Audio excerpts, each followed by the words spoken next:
Today's Friday, April 15th.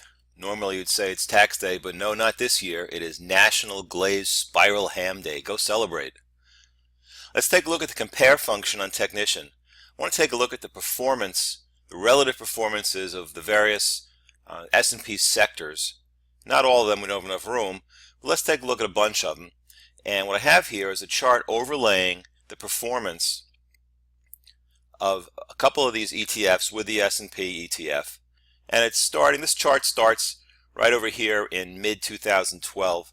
Just want to show you that, what you all know, it was a bull market and every sector was heading higher until right around in here, this is last summer, before the market really started having some problems. And it's not a surprise to see that this top line in this greenish color, this is the XLV, the healthcare ETF, which is definitely one of the leaders for quite a while.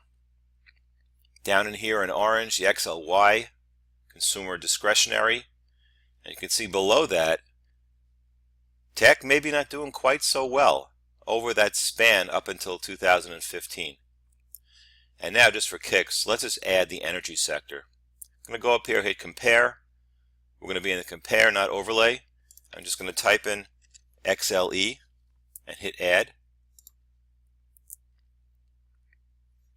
Makes things quite clear this way.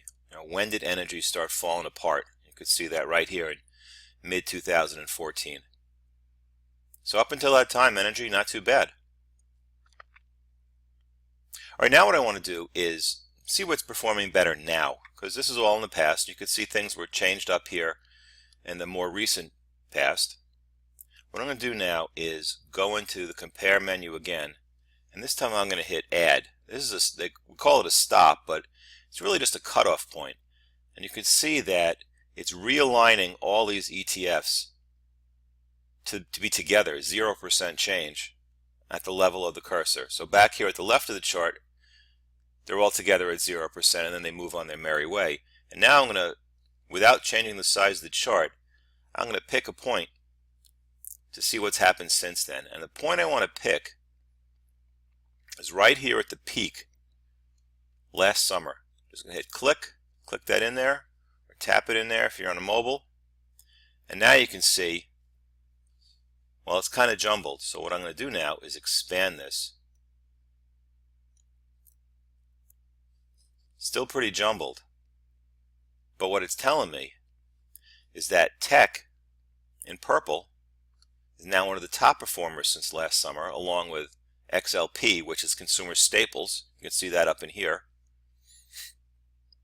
And down here, energy and healthcare, after falling apart, are both coming back nicely, but still overall, since last summer, still lagging quite a bit. And now let's get even closer to current trading. I'm going to clear this stop out, and I'm going to add a new one. And I'm going to add that right at the January lows. All right, now who's winning since January? Who's winning? Energy is winning since January. Energy's up here. And second in purple, XLK, tech.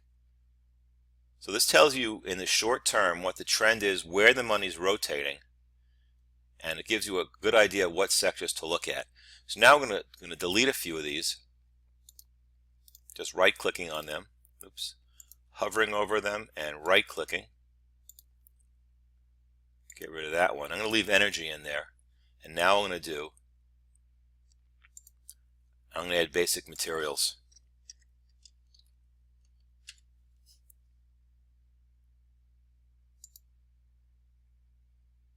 All right, basic materials has the commodity-related stuff like gold, chemicals, steel, things like that. And look at that. We have basic materials and energy leading the way right now. It's a good idea where you should be looking for opportunities on the long side.